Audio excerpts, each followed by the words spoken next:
How you doing there, folks? Recently, there's been a lot of buzz about Cassie Jaye, her documentary, The Red Pill, and Milo Yiannopoulos is partially responsible for that. The Big M, Mr. Fabulous, has drawn attention to the fact that feminists turned a cold shoulder to Cassie Jaye, and feminists are doing their usual reversing of victimhood here and pointing that the MRAs are going to be nasty and whatnot. Well, I'm going to play a little video of uh, how I defend journalists here. Okay, so this is Cassie Jaye here. These are two Ryerson University journalism students. Off to the right, that's going to pan in here, is a Vice reporter.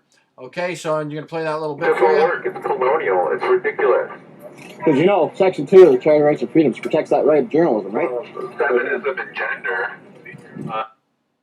Now, later on, Vice goes on to write a smear piece.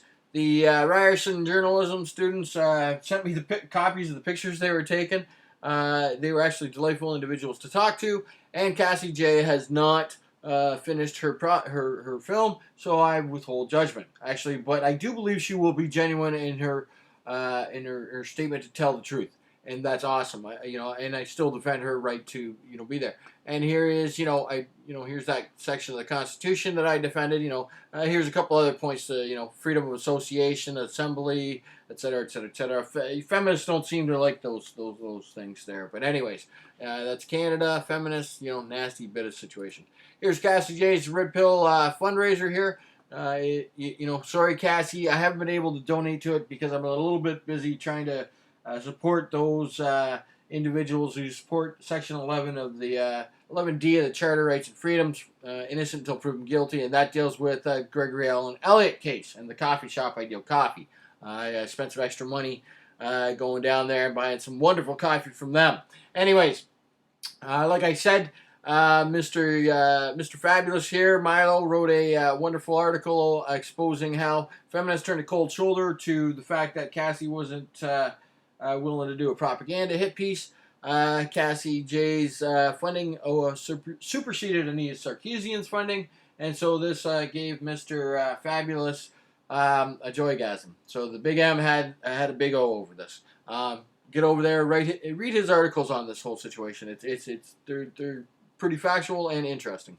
My first experience is with David Futrelle, who is one of the major proponents of harassing Cassie Jaye and those who don't toe the feminist line online.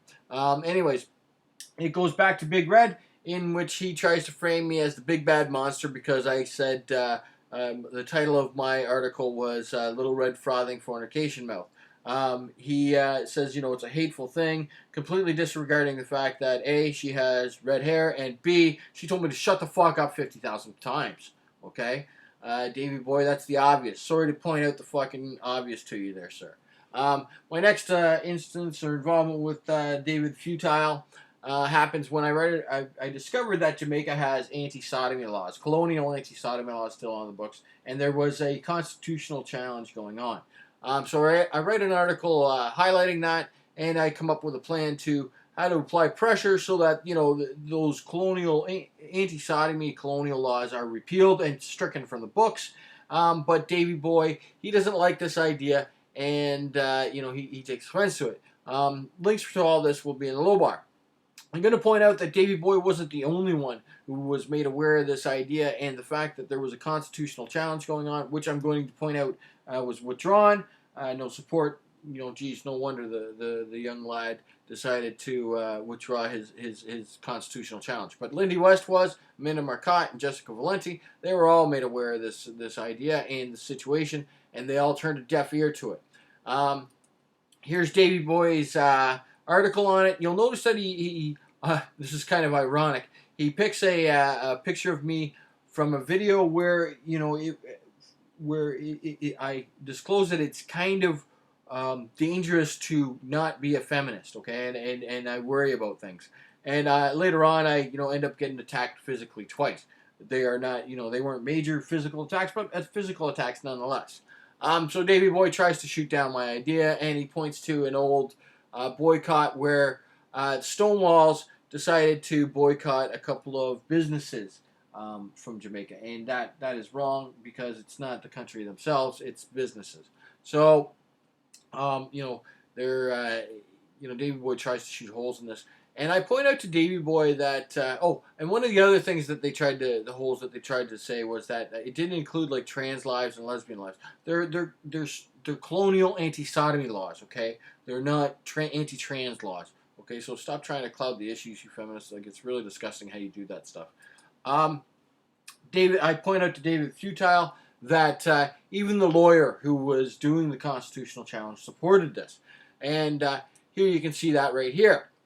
This is Maurice Tomlinson's piece on this, and you can see down here right the last two paragraphs.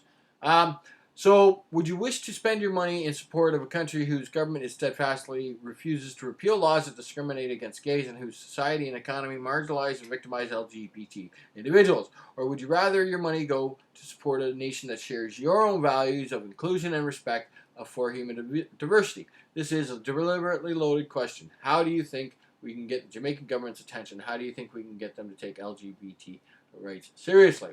Please, the choice is yours. Please let me know what you will be doing this winter season and why. Better yet, please let the High Jamaican Commission in Ottawa know their email address is. Now, fun fact about boycotts and Jamaica. They were the second nation to boycott South Africa for their apartheid laws. So, you know, they realize that wrong is wrong, okay? Now, they still have those laws on the books, and those laws, those anti-sodomy laws, are still causing damage to people. Here we have a gay Jamaican actor where, you know, blackmail, and you can go through the article here. Links will be in the low bar. These are what these professional feminists do. They lie and slander about the individuals who don't have that, you know, feminist union card and are towing the feminist line, and who are egalitarians. They lie, and it actually causes harm. You can see this. There was a very, very, you know, easy solution to applying pressure to a constitutional challenge to repeal colonial anti-sodomy laws in Jamaica, and now that opportunity is gone. And Davy Boy was, you know, one of those people who actually felt the need to write about it, and you know, what took that extra step that Lindy West and Amanda Marcotte and Jessica Valenti didn't do. He actually, you know, went on the offensive, where those other three just turned a blind eye. So I guess it's right, you know, Jessica Valenti does like to sip on male tears. Anyways, folks, if you like what I do, feel free to donate.